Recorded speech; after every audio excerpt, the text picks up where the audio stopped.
So hepatitis D virus is unique because it's a defective virus. It cannot replicate on its own in a cell. It requires hepatitis B surface antigen to package its viral particles, which means that hepatitis D infection only occurs in two settings: a co-infection, so hepatitis B and D acquired together, or a superinfection, where a patient with chronic hepatitis B later acquires hepatitis D.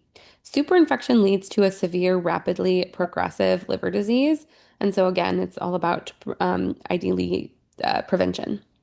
Structurally, hepatitis D consists of small RNA genome surrounded by a delta antigen, all wrapped in an outer coat of hepatitis B surface antigen. Therefore, without hepatitis B, hepatitis D cannot assemble a functional viral particle, and this dependency explains why preventing Hep B infection is key to prevent Hep D infection. So Hep D can either infect via a co-infection with hepatitis B and D occurring at the same time, which leads to severe acute hepatitis, but usually does not progress to chronic disease.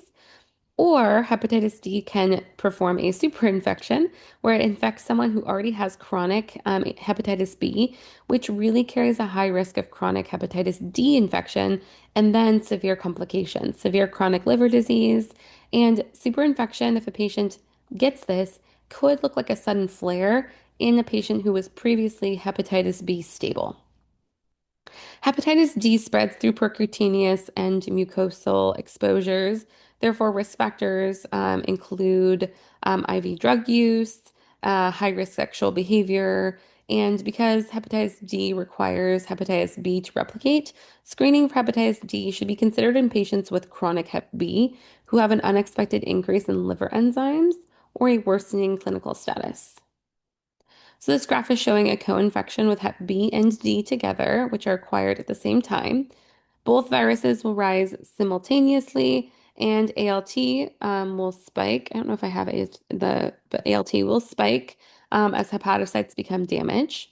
Our IgM anti-hepatitis D virus will become detectable pretty early on, and then total anti-hepatitis D virus will rise later on, so that will come higher later on.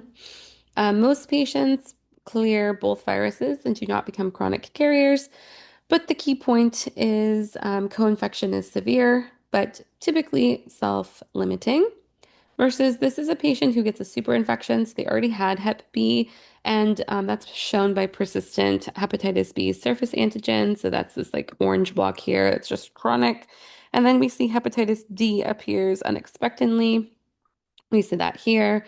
Serology will show IgM for anti-HDV, our hepatitis D virus that rises, and our anti-total MHDV, plus continued elevation of HDV RNA that kind of continues to rise. And compared to a co-infection, superinfection produces a more rapid and severe ALT elevation, and this will progress to chronicity. Clinically, we should suspect this in a hepatitis B patient who suddenly develops worsening liver failure or an acute hepatitis flare.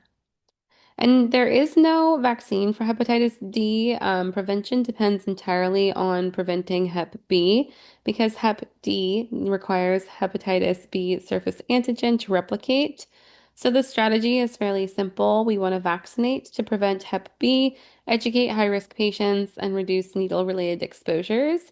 And because if there's no Hep B infection, hepatitis D cannot exist. So again, to summarize, hepatitis D is a defective RNA virus.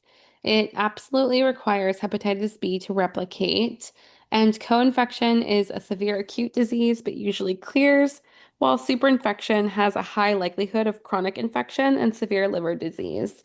Prevention is via our hepatitis B vaccination.